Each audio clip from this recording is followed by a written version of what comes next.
Allez, on va disséquer le CAC 40 avec Pierre Verret qui est en ligne avec nous. Il est stratégiste chez Active Trade. Bonjour Pierre. Merci beaucoup. Bonjour Géraldine. Bonjour à toute l'équipe TV Finance.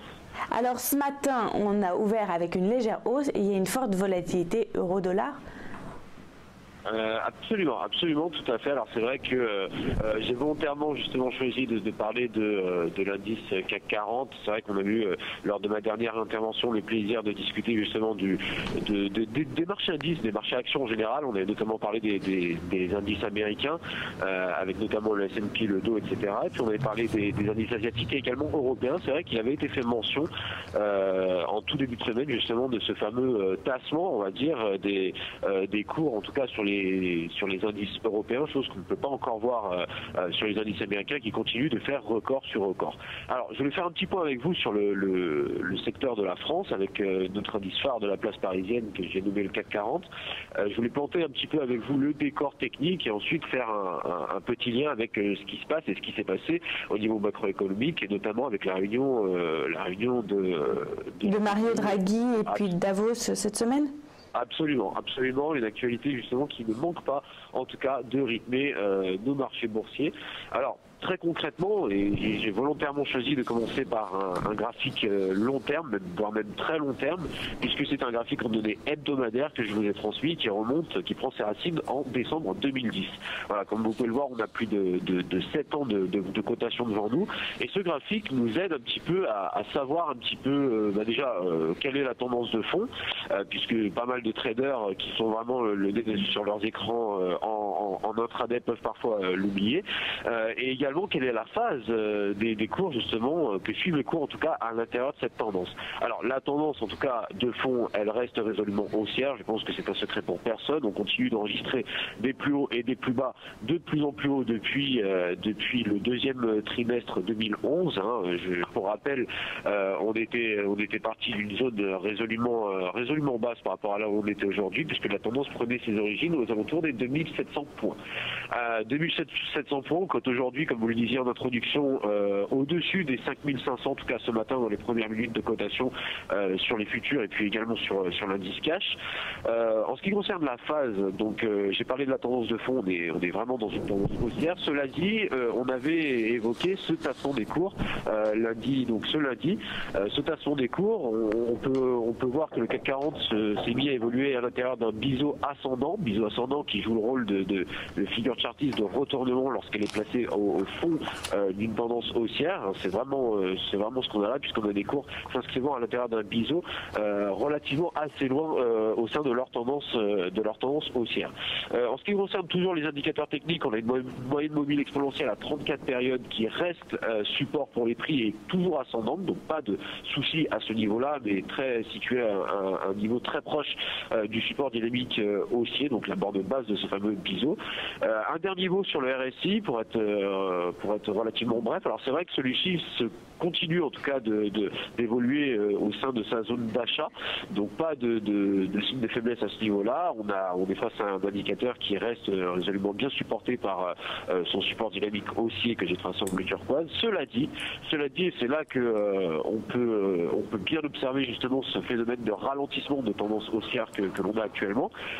On est face à un RSI qui, je le rappelle, pour ceux qui ne connaissent pas, est un indicateur qui mesure la force d'un actif par rapport à lui-même, qui diverge avec les cours, c'est-à-dire qu'il évolue de manière contraire, de manière opposée à la direction des cours, et cette indication n'est pas un signal de vente à proprement parler. Attention, je ne vais pas recommander à tous les traders de passer short dès maintenant sur le CAC 40, ça serait plus ou moins idiot, mais nous dit justement que la tendance est de moins en moins forte, c'est-à-dire que les sommets les sommets, puisqu'on est vraiment dans une tendance haussière, se font avec de moins en moins de vigueur, de force. Alors maintenant, si on jette un œil sur un graphique en données journalières, donc graphique beaucoup plus court terme, qui va peut-être plus intéresser les investisseurs à court terme, on se rend compte avec un peu plus de détails justement de l'évolution des cours à l'intérieur de ce biseau. Alors toujours de manière très technique, on est face à un marché qui n'a pas réussi à s'affranchir en tout cas de la résistance dynamique haussière, donc la borne haute du du biseau. Je rappelle qu'on a un marché qui a effectué donc un rejet, un échec en tout cas de franchissement de cette zone-là sur une résistance hebdomadaire relativement importante située à 5525 points.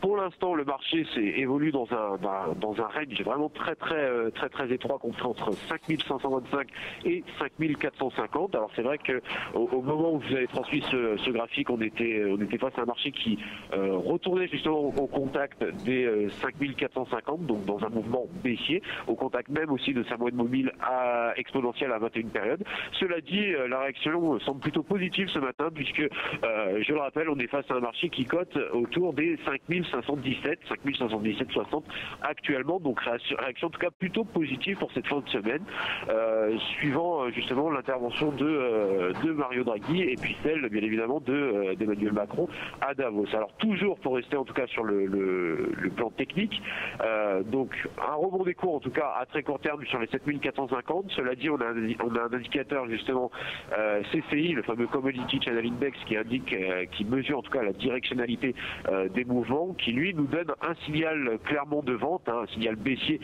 directionnel, couplé à un MACD qui lui également mesure la force un petit peu de la tendance, un petit peu qu'on a pu le voir avec le RSI, mais de manière un peu différente, qui nous offre carrément un signal de vente. Donc on est vraiment dans une logique où le marché n'a pas réussi à s'affranchir des 5525 points. Je doute qu'on y parvienne aujourd'hui. Je pense plutôt qu'on devrait poursuivre un retracement dans un premier temps aux alentours des 5450 qui correspond au premier support journalier pour les prix, 5375 puis 5325 par extension qui finalement correspondrait à un retour sur le support. Donc cela permettrait justement au marché de corriger sans mettre en danger la tendance haussière de long terme.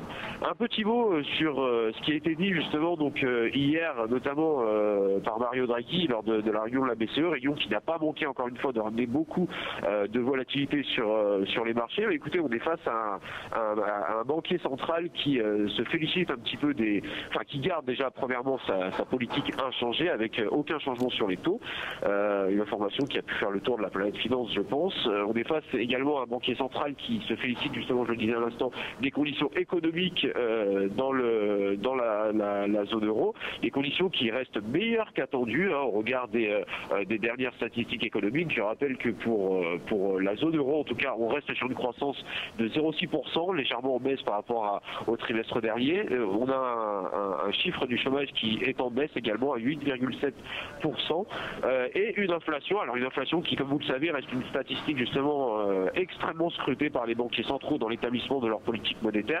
Une inflation qui, en tout cas selon Draghi, devrait continuer de s'améliorer sur le moyen terme. C'est vraiment ça qui a pu justement doper la confiance des investisseurs pendant l'intervention de Mario Draghi hier et qui a pu propulser l'euro-dollar notamment au-delà des 1,25.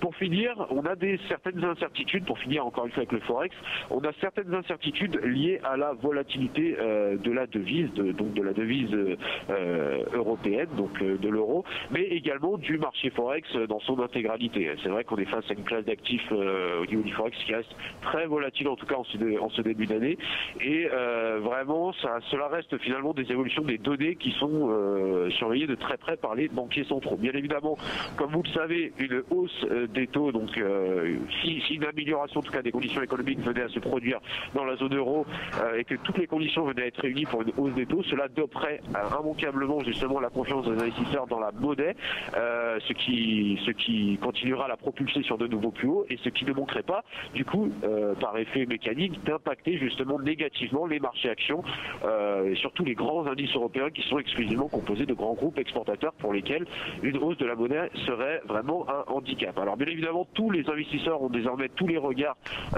sur la prochaine réunion de la BCE qui se tiendra en avril, où on pourra justement avoir plus de détails sur un possible relèvement des taux. Alors je ne pense pas que ça arrivera en 2018, mais peut-être pour début 2019. Voilà un petit peu où nous en sommes. Pour aujourd'hui, il n'y a pas vraiment de grosses statistiques à observer. On a bien évidemment à 10h, donc dans 23 minutes maintenant, quelques chiffres européens avec notamment la masse monétaire M3 et le chiffre des emplois privés. Il ne devrait pas y avoir de grosses surprises à ce niveau-là puisque les statistiques sont prévues comme justement la dernière statistique publiée pour la masse monétaire, et les emplois privés sont prévus en légère baisse. Cela dit, cela devrait avoir un impact vraiment légèrement moindre en tout cas sur la journée de trading. Vraiment les seules grosses statistiques qu'il faudra surveiller, ce sont les statistiques canadiennes avec bien évidemment les indices de prix à la consommation et des statistiques américaines avec les commandes de biens durables et puis le PIB annualisé. Alors bien évidemment on parle des États-Unis, cela pourra également avoir une certaine influence sur les indices européens tant on sait qu'ils sont corrélés surtout de manière, enfin en tout cas à très court terme sur du trading intraday. Voilà. D'accord, merci Pierre Verret. Donc à surveiller tout cela aujourd'hui, ces différents résultats. Vous êtes, je rappelle, vous travaillez chez Active Trades. Merci.